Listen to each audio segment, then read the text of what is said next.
Pump it up, pump it up. Trae. Oh, come on, come on. With Trae. Pump it up, pump it up. It's the day with Trae. This is the day to gain inspiration, to make a positive change in the nation. We're inviting you to partake in conversation, to raise your vibration. It's the day that we will all celebrate all of our peeps that make this thing elevate.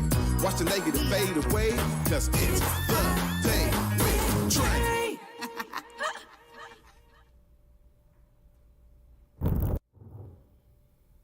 Grand Rising, everyone. Welcome to the Day with Trae. I'm your host, Trae Holiday. We got a phenomenal Thursday in the works for y'all. Really excited because I get to spend some time today talking with Rian Roberson. We're going to be talking about her work as a therapist and how she's bringing some healing to some folks in our community. But of course, before we get to it, you know it's the top of this show, right? So this is where you get to participate in helping us grow. Go ahead and share this show with folks who you feel could benefit from our daily dose of dopeness right here on the Day with Trae. And if you cannot watch our TV show, this so amazingly well-produced show, thank you to the whole Converge team. We also have this as a podcast.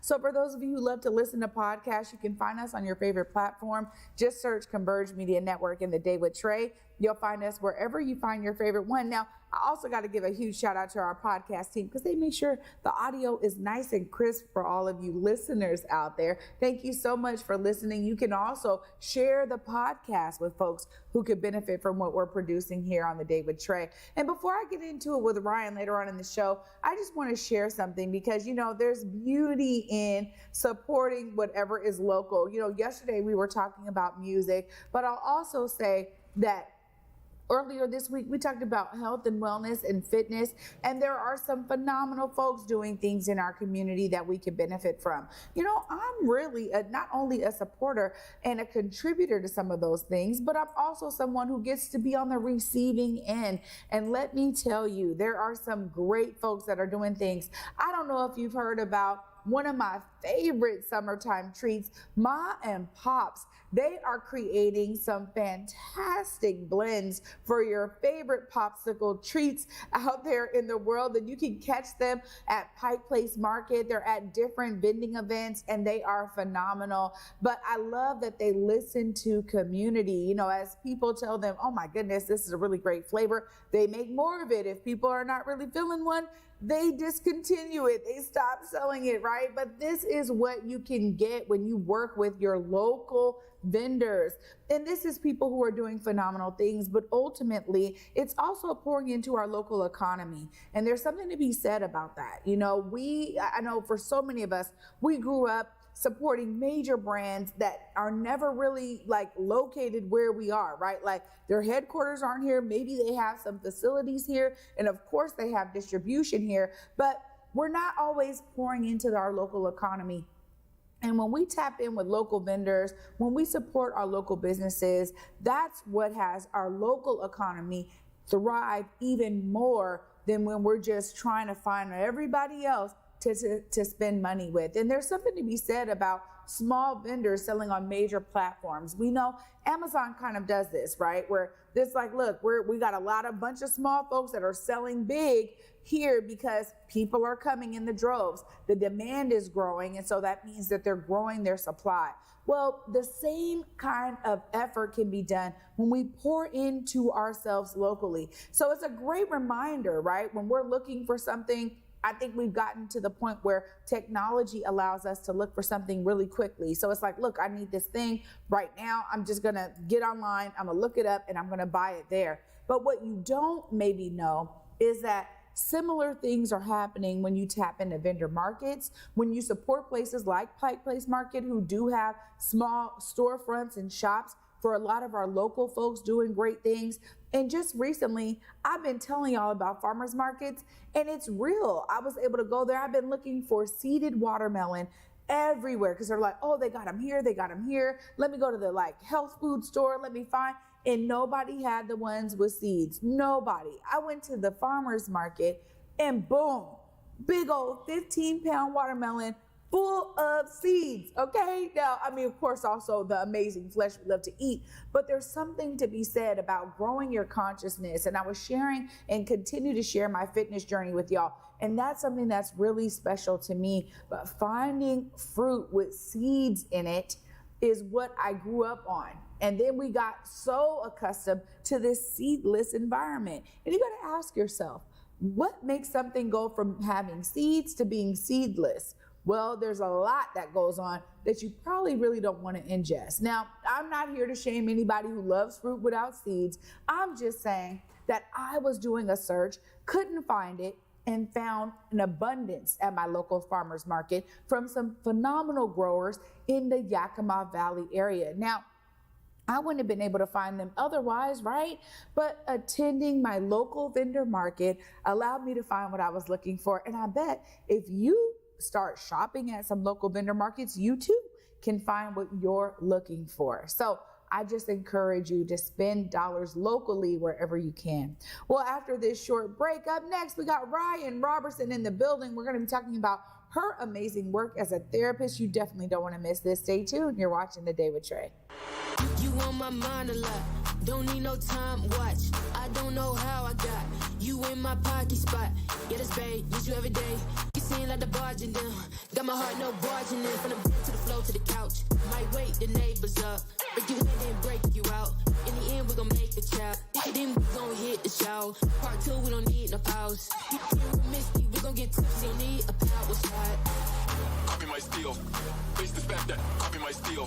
Face this back that. Get ready for an unforgettable conversation. Join beloved talk show TV star Sherry Shepherd for a special episode of The Day with Trae. Sherry opens up about her incredible career, the joys of motherhood, and the importance of staying true to yourself. Make sure and tune into this very special episode of The Day with Trae on August 8th at 8:30 p.m. across all Converge media platforms or at whereweconverge.com.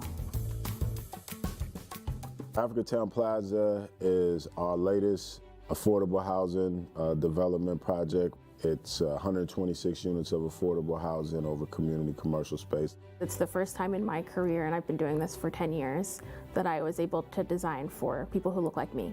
Africatown Plaza is a beacon of hope. Africatown Plaza is a love letter to the community.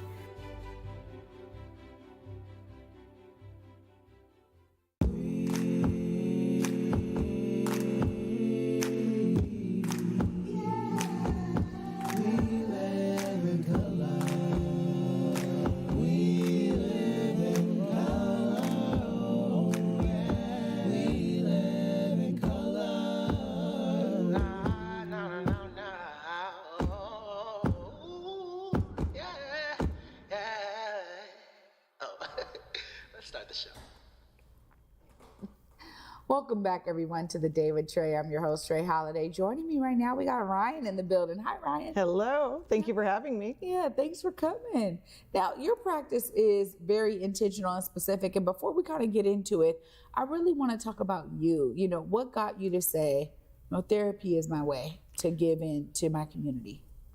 I feel like I have always been working my way towards becoming a therapist. I think about a story that my family has told when I was just a newborn baby in the bassinet, looking all around, trying to take everything in. And I've been like that ever since. I'm just curious, maybe I'm a little nosy. I wanna know how things work. I wanna know how things work together. I love the way things work in a system. And I love people. They are fascinating, they are diverse, and just, it's such a joy just to spend my days just getting to know people and helping people get to where they wanna be. You know, there's something so special about the work you do because there's a level of intimacy in it that is unlike a lot of other professions, right? I mean, you go in, you know, folks come into it knowing like, I've got to open up, I've got to be vulnerable here, I've got to be honest. And that's not always easy for folks to do. What are some of those things that you're telling new clients when they're maybe just starting out and haven't had therapy before? How do you get them to really open up? That's a great one. I invite people to be where they're at because therapists in the room have a lot of power And I never want a person to feel like they need to be a certain way to receive therapy. I also get that I'm a complete stranger to people, and it's very vulnerable to come in and share the most traumatic things that have ever happened to you with a stranger. So one thing that I particularly like to do is kind of break some of the therapy rules, and I use self-disclosure. Because I'm a real person with my own experiences and my own traumas, my own perspectives, and I don't want the client to feel intimidated by me. I want them to know that not only am I just a fallible human like they are, we probably have a lot of similarities as well. You know, that's a great way to do it, because I think oftentimes too, you're right about that power dynamic, and people coming in, it's like, wait, you're the professional, I'm here and I'm receiving services. But when you can talk about yourself, it personalizes the experience in a way that I think is needed in that environment. And I don't know that many folks do that. So thank you for sharing your approach. Well, you also really work with some specific communities, and I want to talk a bit about that too, because, you know, you said being young, you were always curious, taking things in, and there are like multiple layers of, you know, experience. Some may say trauma, whatever it is, but I really see it as like a broadly experience, right, that are unique to certain people and certain cultures or identities. Tell us a bit about how you work within particular communities to provide something that's unique for them. Well, I am providing something unique just by existing in all the identities that I occupy as a Black person, as a mixed race person, as a queer person, as a person living with disabilities. I represent a lot of marginalized identities, and most of the identities I mentioned are not represented among therapists. Only 4% of therapists are Black. And so by default, I'm working with marginalized communities and people that reflect me. A lot of the damage that is done to a lot of patients unintentionally comes from well-intentioned people that are of a different background, that apply their version of what health and healing looks like. And it feels absolutely essential that I work with people who are like me, who share my experiences, and that does allow me to be even more of myself. You know, this is really special, because I think you have to come into it with that level of intentionality to understand the intersectionality. And I wanted to talk about that too, because you're right. I mean, from your own personal experience, there's something that already allows a client to walk in, learn about you, and relax their shoulders a bit. I mean, because that deep breath moment of, oh my goodness, I'm amongst someone like myself. I'm sure you've had many patients experience that release, which is so needed in therapy, right? Yes. I'm always waiting for the moment for them to break, and usually drop a little swear or something like that, like kind of just let their hair down. And then like, we're in that moment together. We're like, yes, let's go here. That is the moment where it feels like they're on their way. You know, I have a friend who does some very specific kind of clinical therapy as well. And she explained to me that there's something so rewarding about the work.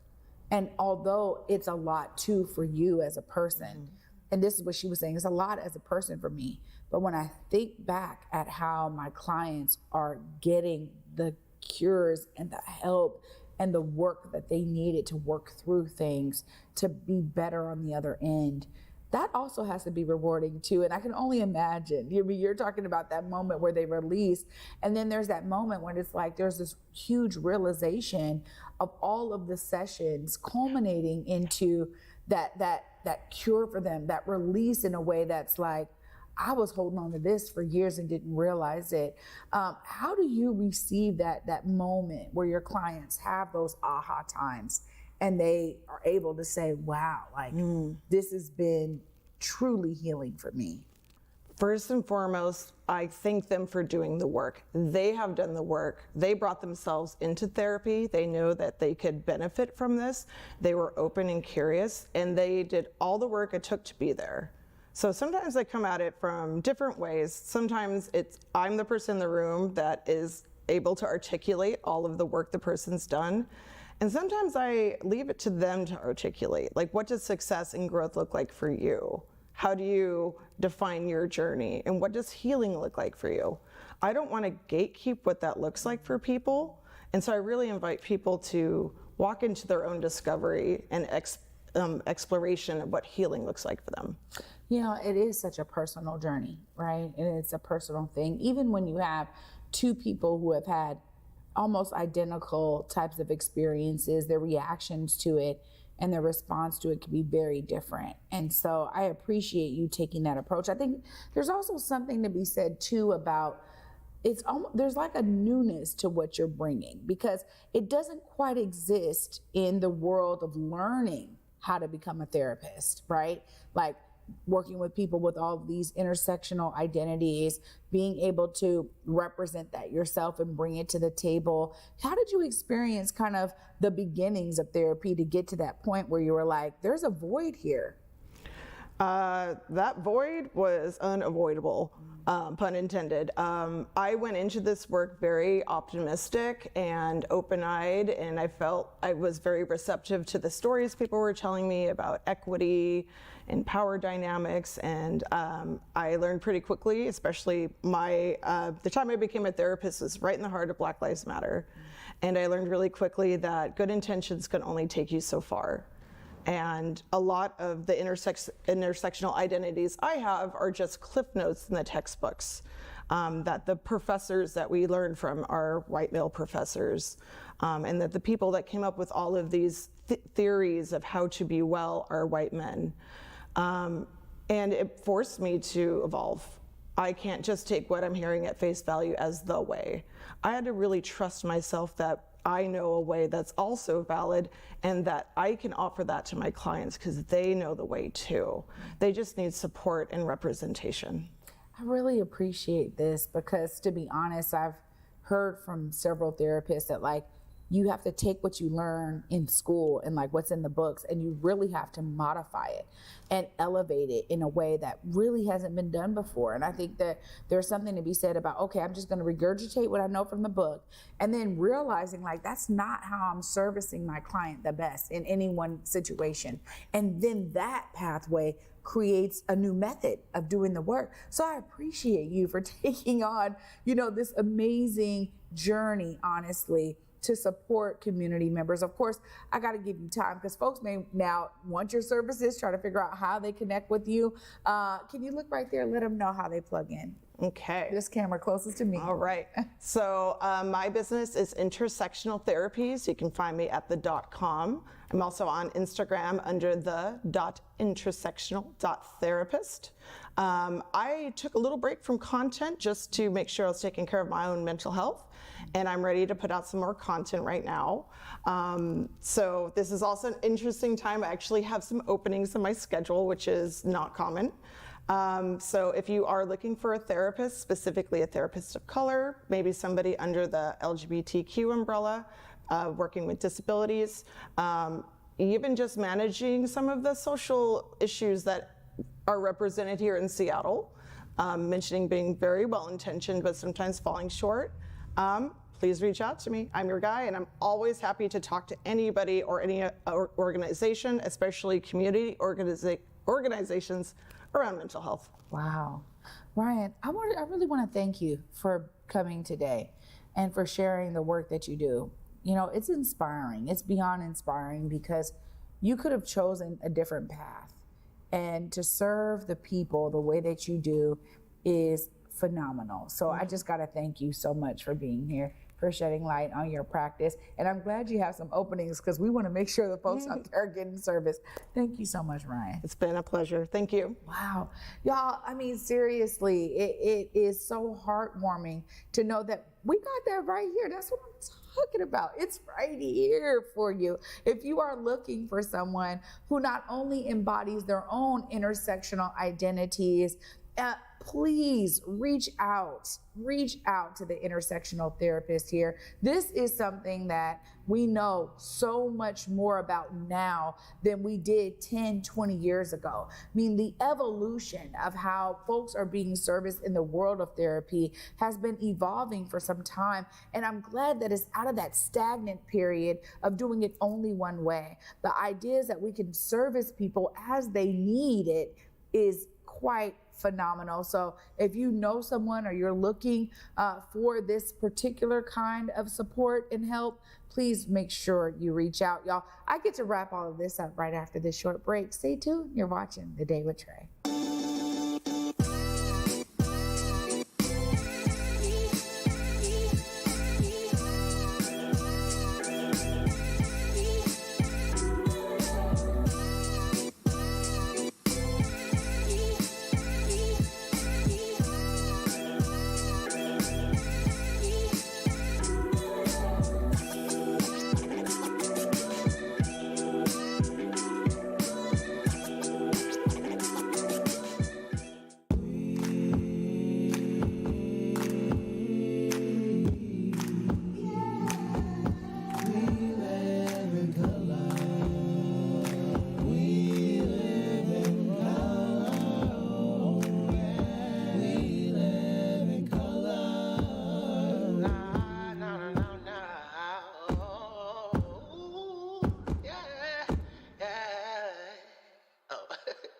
Start the show.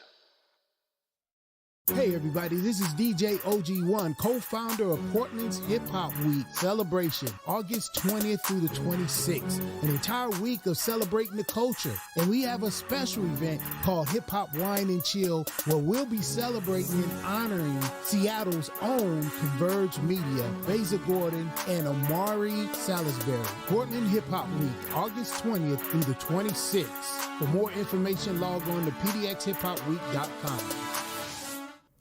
Welcome back, everyone, to The Day with Trae. I'm your host, Trae Holiday. You know, there's some episodes that are they just kind of hit different, super special. This was really special to talk to Rian and to hear the passion and really the why behind the work. I mean, honestly, there's something to be said about bringing your personal experience into your professional environment because it's only going to enhance it. This is why they say diverse teams make for better product at the end, better processes. This is exactly what we're talking about because we don't have to hide who we are in these work environments or in these industries that we pour our brilliance into.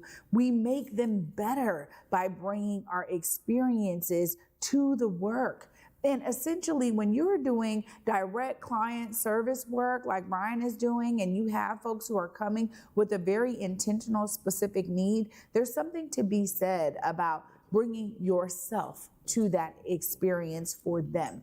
And so huge shout out to Rian. Honestly, I could say a lot about it because I think we also have to debunk so many myths around therapy, but it's because of the periods of stagnation that really had therapy under a chokehold. And I've heard from so many therapists that was the reason why people didn't feel comfortable with it. It was because we still are dealing with the deficit of those who represent the global majority when it comes to therapists. I mean, Rian said 4% of therapists are Black. And we already know from the Therapy Fund Foundation that, again, their work is always trying to uplift and spotlight those who are representing global majority so that people who need it from the global majority can feel like they're talking to someone who at least embodies a part of their lived experience. And that is so necessary in such an intimate relationship when you're talking about choosing a therapist. Now, I love the fact that we have folks like Rian who are taking on the challenge of innovating therapy and the world of therapy for those out there who are looking for the help, looking for these services. We don't have to do it in one line way. Ultimately, we can combine our lived experience to make it better. And of course, it's inspiring. Y'all, that's why I'm talking about it so thoroughly, because I'm super inspired by this. I realize that this is a great example of how we innovate in industry. You think about this from 50 years from now, the industry is going to be catching up to the work that people like Rian are doing. And that is where we begin to see elevation and a progression of this kind of work. And I always think about things in terms of timeline and how it will be experienced by so many more because folks like Rian are doing the work now. They're being courageous in their approaches and in their efforts to service their clients. Y'all, I'm truly inspired. I want you to be inspired because it doesn't matter. I'm showing you all week. It doesn't matter what industry you're in. If it is artistic, if it is something that is book-led like therapy, if it is something that is fitness-led like Free Flow Fit, ultimately, all of the folks who are pouring in these innovative ways and taking new approaches are inspiring to me. I will that these stories are inspiring to you so that you too can find your way to innovate the industry you're in by bringing your brilliance into it a little bit more and personalizing that experience for those you're serving. Well, of course, y'all, I get to wrap up this week tomorrow. And until then at 11 a.m., peace.